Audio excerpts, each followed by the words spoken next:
اعتزاز احسن نے اپنے وکیل سردار لطیف کھوسہ کے ہمراہ چیف جسٹس سے ان کے چیمبر میں ملاقات کی. حیران کن طور پر اس سے اگلے ہی روز درخواستیں سماعت کے لیے مقرر کر دی گئیں. سپریم کورٹ کا سیکنڈ موسٹ سینئر جج چیف جسٹس امرتا بندیال صاحب کے کنڈکٹ پر سوال اٹھا رہا ہے کہ آپ حضور جن کی پٹیشنز آپ نے ٹیک اپ کی، ایک دن پہلے ان سے چیمبر میں ملاقات کی، آپ کیا انصاف کریں گے کہ آپ جسے کہتے ہیں بینچ فکسنگ درخواست گزار وکیل سے چیمبر میں ملاقات کر کے کر رہے ہیں؟ واہ. ٹھیک ہے. پھر وہ کہتے ہیں چیف جسٹس نے مجھ سے میری دستیابی بارے دریافت کیے بغیر مقدمہ سماعت کے لیے مقرر کر دیا. یعنی کہ چیف جسٹس نے مجھ سے پوچھا ہی نہیں کہ میں اس بینچ میں بیٹھنا چاہوں گا، میں اویلیبل ہوں، یا میں عید کی چھٹیوں یا میں وہ سمر ویکیشنز پر ہوں، کیا ہوں. انہوں نے میرا نام بینچ میں ڈال دیا. ٹھیک ہے.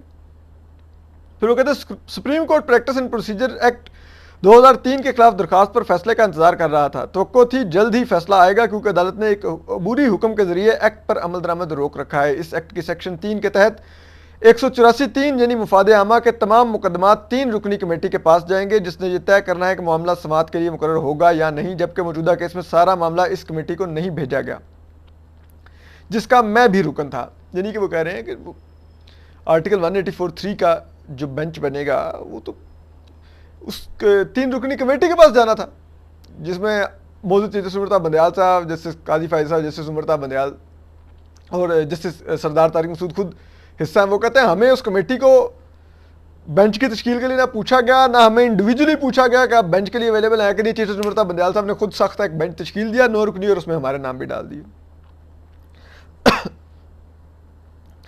اب جیسے سردار طارق مسعود آگے لکھتے ہیں اپنے اس نوٹ میں کہ ابتدائی سطح پر supreme court practice and procedure act کے خلاف عبوری حکم نامہ جاری ہونے کے بعد حتمی فیصلہ آنے تک بینچ کا حصہ بننے سے گریزاں تھا. ٹھیک ہے. تاہم جس بینچ کی سربراہی کر رہا تھا اس کے سامنے روزانہ عام شہریوں کے 30 سے 35 فوجداری مقدمات لگ رہے تھے اور وہ لوگ جیلوں میں بیٹھے ہوئے اپنے مقدمات پر فیصلوں کے منتظر تھے. لہٰذا میں نے معمول کے مقدمات پر سماعت جاری رکھی اور اسی دوران چیف جسٹس کو نئے قانون کے خلاف درخواستوں پر جلد فیصلہ کرنے کی گزارش کی.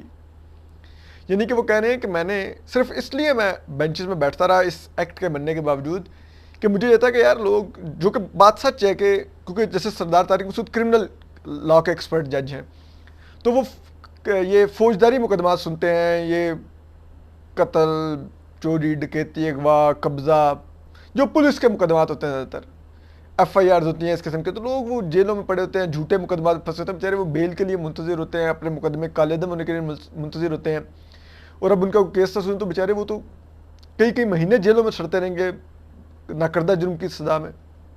تو وہ کہتا ہے میں اس لیے بیٹھ گیا کہ یار ان لوگوں کو تو کم از کم ان کے کیسز تو سنوں. اور کہتے ہیں پھر میں نے اس دوران چیف جسٹس امرتا بندیال صاحب سے، یعنی کہ وہ بتا رہے ہیں، انکشاف کر رہے ہیں کہ میں نے درخواست کی کہ آپ پریکٹس اینڈ پروسیجر ایکٹ کا فیصلہ کر لیں. ٹھیک ہے. اور چیف جسٹس امرتا بندیال صاحب پھر بھی اپنے ساتھی جج کی نہیں سن رہے، اپنے دھڑے کی سن رہے ہیں اور اس پریکٹس اینڈ پروسیجر ایکٹ کو ایک عجیب و غریب انداز کے فیصلے میں وہ سٹے دے کر اس پر بیٹھے ہوئے ہیں. خیر، پھر وہ کہتے ہیں کہ جی اس اسنا میں پاناما کی تحقیقات کے لیے دائر طارق اسد ایڈوکیٹ اور امیر جماعت اسلامی کی درخواستوں پر سماعت محض اس لیے کی کیونکہ 5 رکنی لارجر بینچ پہلے ہی ان درخواستوں کو قابل سماعت قرار دے چکا تھا. باوجود اس کے اس توقع کے ساتھ کچھ سوالات اٹھانے کے بعد معاملہ 1 ماہ کے لیے ملتوی کر دیا کہ اس دوران ایکٹ کے خلاف درخواستوں پر فیصلہ ہو جائے گا. یہ وہ انکشاف کر رہے ہیں جو چیف جسٹس امرتا بندیال صاحب نے کہا کہ میں نے پاناما لیکس والا کیس جس سے سردار طارق مسعود کے آگے اس لیے لگایا تھا کہ میں ٹیسٹ کروں کہ یہ کیا کرے گا.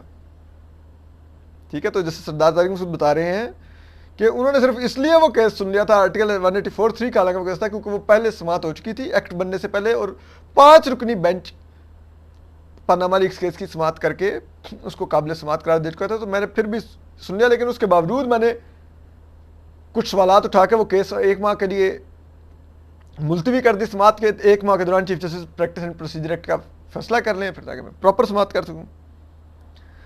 پھر جیسے سردار طارق مسعود کہتے ہیں کہ ملٹری ٹرائل کے خلاف جن 4 افراد نے سپریم کورٹ سے رجوع کر رکھا ہے وہ نہ تو زیر حراست ہیں اور نہ ہی ان کے خلاف ٹرائل چل رہا ہے. عام طور پر کسی بھی قانون کو ہائی کورٹ میں آرٹیکل 199 کے تحت چیلنج کیا جاتا ہے، جبکہ موجودہ کیس میں آئین کے آرٹیکل 184(3) کے تحت سپریم کورٹ میں درخواستیں دائر کی گئی ہیں. جس سے سردار طارق مسعود مزید کہتے ہیں کہ آرٹیکل 184(3) کا عدالتی اختیار صرف مفاد عامہ کے مقدمات کے لیے استعمال کیا جاتا ہے. وہ پھر اپنے نوٹ میں لکھتے ہیں کہ یہ تصور نہیں کرنا چاہیے کہ جن کا ٹرائل ہو رہا ہے انہیں فوجی عدالتوں میں ٹرائل پر اعتراض ہے. ہر شخص کے کیس کو انفرادی سطح پر حقائق کو مد نظر رکھ کر سننا چاہیے. عدالت کو نامزد ملزم کو سننے کے بعد ہی کوئی فیصلہ کرنا چاہیے. نامزد ملزم کو سنے بغیر فیصلہ کرنے سے اس کا حق سماعت متاثر ہو سکتا ہے. ٹھیک ہے. پھر یعنی کہ جس سے سردار طارق مسعود کہہ رہے ہیں کہ جو انڈیویجولز اس آرمی ایکٹ کے تحت اب لے جائے گئے ہیں 102 لوگ پی ٹی آئی کے کارکن، آپ لوگ ان کو تو سنیں. اگر آپ ان کو بغیر سنیں آپ وہ ٹرائل کی اجازت دے دیتے ہیں تو وہ 102 لوگ بغیر سنے ان کے خلاف ٹرائل شروع ہو جائے گا. آپ پہلے ان کو سنیں، ہر انڈیویجول کو سنیں، اس کا کیس الگ الگ دائر ہو. یہ جو 4 لوگ پٹیشنز لے کے آگے ہیں، نہ تو ان کے خلاف کو فوجی عدالت میں مقدمہ چل رہا ہے، نہ ان کے خلاف کو فوجی عدالت میں کیس ہو رہا ہے، تو یہ کس لیے آگے ہیں؟ جن کے خلاف کیسز ہیں ان کو سنا جائے، جو نہیں ہے وہ مامے بن کے آگے ہیں. پھر وہ یہ بھی کہتے ہیں کہ 9 رکنی بینچ کی تشکیل پر حیران ہوں. یہ اندازہ لگا لیا گیا کہ supreme court practice and procedure act کالعدم ہو جائے گا، مگر بالفرض قانون کالعدم نہ ہوا اور برقرار رہا تو کسی بھی فریق کو حاصل اپیل کا حق متاثر ہوگا. پھر اب جسٹس سردار طارق مسعود نے جو ایک اور بات بڑی سگنیفیکنٹ کی ہے اس میں انہوں نے کہا کہ جو اس کورٹ کا آرڈر تھا میں نے اس پہ سائن نہیں کیا کیونکہ میں نے اس بینچ سے خود کو علیحدہ نہیں کیا تھا، ریکیوز نہیں کیا تھا. یعنی کہ انہوں نے کہا کہ یہ جو 7 رکنی بینچ اب تشکیل دیا گیا ہے یہ ہمارے سائن سے تشکیل ہی نہیں دیا گیا، تو یہ پھر اس کی آئینی حیثیت بھی انہوں نے اس پہ بھی سوال اٹھا دیا جسٹس سردار طارق مسعود نے. اب اسی وجہ سے کل کو اگر یہ 7 رکنی بھی جو اب 6 رکنی بینچ رہ گیا ہے یہ کوئی فیصلہ دیتا ہے تو دوسری سائڈ کہے گی کہ آپ کی تو بینچ کی تشکیل ہی آئینی نہیں ہے، وہ پریکٹس اینڈ پروسیجر ایکٹ کے تحت آپ یہ بینچ تشکیل ہی نہیں دے سکتے تھے، آپ کے ساتھی ججز کہہ رہے ہیں آپ یہ بینچ تشکیل نہیں دے سکتے تھے، تو پھر وہ فیصلہ ہی نہیں مانیں گے. تو چیف جسٹس مرتضیٰ بندیال صاحب اور ان کے دھڑے کے ججز پھر اس فیصلے کو بیٹھ کے آم کی طرح چوس لیں، پھر یہی ہوگا. پھر جسٹس منصور علی شاہ جو سپریم کورٹ کے ایک اور سینئر جج ہیں وہ کیا کہتے ہیں، انہوں نے بھی ایک نوٹ لکھا اور یہ نوٹ انہوں نے بینچ سے علیحدہ ہونے سے پہلے لکھا. جب وہ بینچ کا حصہ تھے تو انہوں نے ایک نوٹ لکھا. وہ کہتے ہیں موجودہ بینچ میں کچھ تحفظات کے ساتھ بیٹھ رہا ہوں جنہیں مقدمے کی سماعت کے آغاز پر ہی ریکارڈ میں لانا چاہتا ہوں. یعنی کہ اگر اٹارنی جنرل اعتراض نہ کرتے اس دن اور ان کو بینچ سے نہ ریکیوز کرنا پڑتا تو وہ یہ اعتراضات بینچ کے اندر بیان کرتے. تو وہ کہتے ہیں کہ ادب کے ساتھ کہنا چاہتا ہوں کہ ماضی قریب میں فل کورٹ قائم کرنے سے مسلسل گریز کیا گیا اور انتہائی اہم نوعیت کے مقدمات جن کے پاکستان کی شہریوں کی سیاسی، معاشرتی اور معاشی زندگیوں اور ان کے بنیادی حقوق پر گہرے اثرات مرتب ہوتے ہیں، ان پر سماعت کے لیے چند ججز پر مشتمل خصوصی بینچز تشکیل دیے گئے.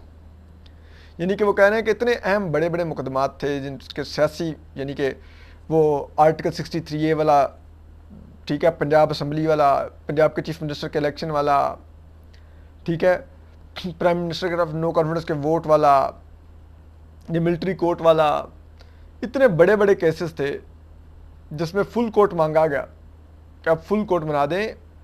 آپ نے فل کورٹ کی بنائے موجود چیف جسٹس مرتضیٰ بندیال صاحب اپنے چہیتے چند ججز کو، جسٹس منیب اختر اور جسٹس اعجاز الحسن کو اپنے دائیں بائیں بٹھا کے، اور آپ لوگوں کی زندگیوں، معاشرتی، سیاسی، آئینی حقوق سے کھیلتے رہے. ٹھیک ہے، یہ وہ کہنا چاہ رہے ہیں انڈائریکٹلی. پھر وہ کہتے ہیں کہ میری دانست میں فل کورٹ بینچ کی عدم تشکیل نے اس عدالت کی اتھارٹی اور عدالتی فیصلوں کی قانونی حیثیت کو نقصان پہنچایا ہے. بالکل سچ کہہ رہے ہیں جسٹس منصور علی شاہ، کیونکہ جب آپ نے فل کورٹ نہیں بنائے، آپ نے اپنے دھڑے کے ججز کے ساتھ فیصلے دیے، ان فیصلوں کو معذرت کے ساتھ فوج نے اور اس حکومت نے جوتے کی نوک پر لکھا. نہ آپ پنجاب میں الیکشن کروا سکے، نہ آپ جسے کہتے ہیں کوئی کارروائی کر سکے اس کے اوپر، نہ آپ دیگر فیصلوں پر جو لوگ گرفتار ہوتے رہے 9 مئی کے بعد آپ ان کو ضمانتیں دیتے رہے، وہ آپ کو ضمانتوں کو جوتے کی نوک پر رکھ کے ان کو ایک جیل سے دوسری جیل میں پھینکتے رہے. تو اس کی وجہ یہ تھی کہ آپ کی فیصلوں کی ساکھ ہی ختم ہو گئی تھی، ان کی قانونی حیثیت کوسچنیبل ہو گئی تھی جب وہ آپ اپنے دھڑے کے لائک مائنڈڈ ججز کے ساتھ آپ فیصلے کر رہے تھے. اور سب کو پتا تھا کہ یہ فیصلے آپ پی ٹی آئی اور عمران خان کی سہولت کاری کے لیے تو کر رہے ہیں، لیکن آپ آئین اور قانون کے لیے نہیں کر رہے. یہ الزامات آپ پر لگ رہے تھے. ٹھیک ہے. پھر وہ کہتے ہیں کہ جی موجودہ کیس کی آئینی اہمیت، اس کے ممکنہ اثرات اور انتہائی اہمیت کے حامل مفاد عامہ کے مقدمات میں درست فیصلے سپریم کورٹ کے تمام ججز سے اعلیٰ سطح کے عدالتی جائزے اجتماعی غور و خوض اور متنوع بصیرت کے متقاضی ہیں. یعنی کہ وہ کہہ رہے ہیں کہ یہ بہت اہم مقدمہ ہے یہ ملٹری کورٹس والا. اس میں ججز کا چند انڈیویجولز کی جسے کہتے ہیں نا وہ ذہن سے کام نہیں لینا چاہیے، اجتماعی ایک سوچ سامنے آنی چاہیے جس میں ہر سوچ کا مالک جج ہو، وہ کریٹیکل تھنکنگ اپنی دے، سب سوچ سمجھ کر فیصلہ کریں تو نظر آئے کہ ایک فیصلہ ہوا ہے. اور یہ پاکستان کے بہترین تمام آئینی دماغوں نے کیا، بجائے اس کے کہ چند ایک ہی مخصوص دھڑے کے چند ججز نے کر دیا. لگے گا یہ پوری سپریم کورٹ کا فیصلہ ہے. اکراس دا بورڈ جو ججز تھے انہوں نے ایک ہی فیصلہ دیا ہے، بجائے اس کے کہ آپ کہیں کہ جناب یہ تو ایک دھڑے کا فیصلہ ہے، 5 ججز کا ہم مانتے ہی نہیں ہے، 6 ججز کا فیصلہ ہم مانتے ہی نہیں ہے. پھر وہ کہتے ہیں کہ ان فیصلوں سے اس عدالت پر عوام کا اعتماد بڑھے گا.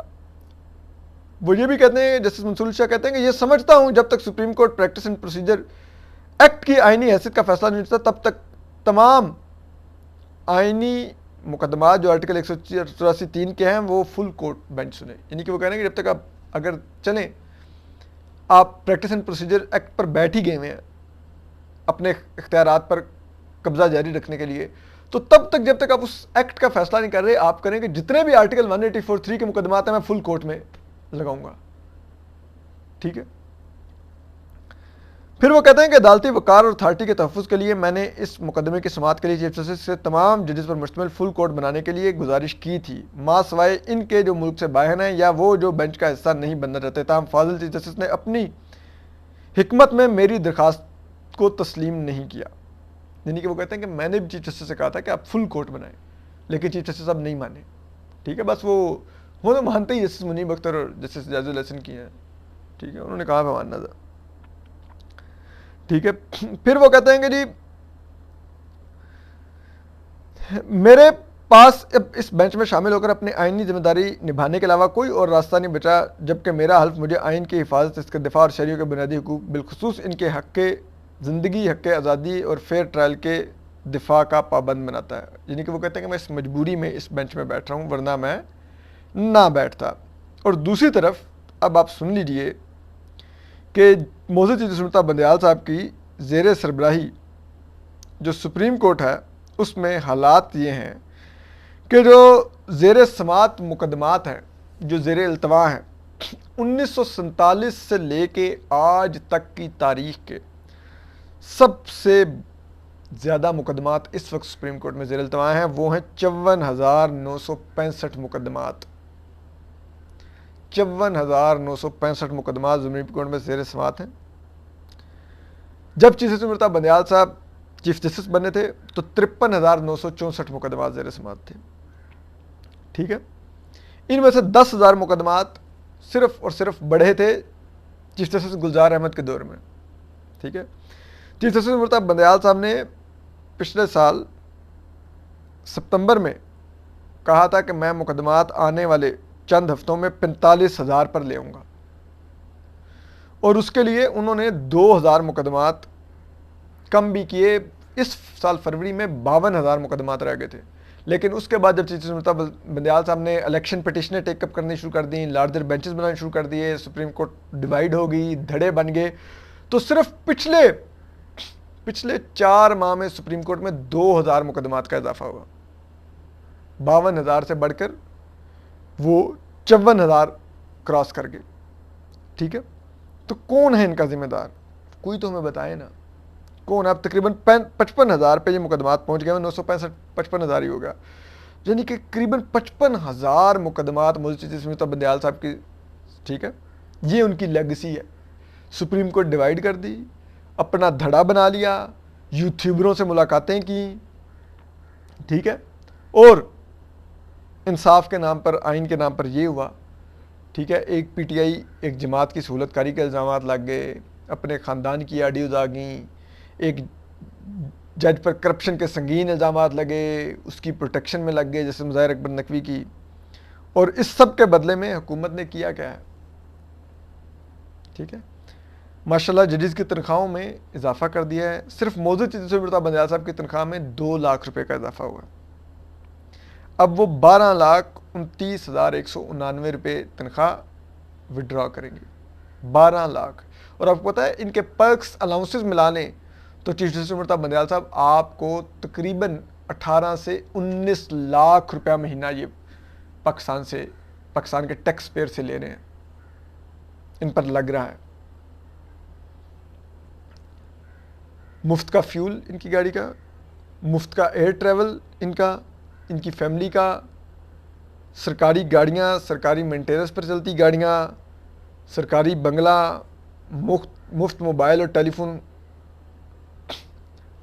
مفت بجلی گیس، ٹھیک ہے، کھانے پینے علیحدہ، اور ڈیلیوری کیا ہے، 55,000 مقدمات زیر سماعت ہیں اس وقت سپریم کورٹ میں، پاکستان کی تاریخ کے ہائیسٹ ترین. اور ججز کہہ رہے ہیں، ساتھی ججز جسٹس اطہر من اللہ لکھ رہے ہیں کہ آپ ججز کے گاؤن میں پولیٹیشنز بیٹھے ہوئے ہیں. جسٹس یحییٰ آفریدی کہہ رہے ہیں فل کورٹ نہیں بناتے، آئینی ساکھ عدالت کی ختم کر رہے ہیں. جسٹس منصور علی شاہ کہہ رہے ہیں کہ آپ بات نہیں سنتے، آپ فل کورٹ نہیں بنا رہے، اور اپنے چند مخصوص ججز کے ساتھ بیٹھ کے وہ فیصلے کر رہے ہیں جو عام آدمی کی زندگی متاثر کر رہے ہیں. لیکن چیف جسٹس صاحب نہیں، وہ یوٹیوبروں کو بلا کر رہے ہیں کہ فلانا جج یہ ہے، فلانا وہ کرتا ہے، فلانا یہ کرتا ہے، فلاں منافق ہے، فلاں لڑتا ہے، اس کے ٹیمپرامنٹ کے ایشو ہیں، فلاں کو میں یوں ٹیسٹ کرتا ہوں، فلاں یہ حالات ہیں. اپنا خیال رکھیے. اللہ حافظ.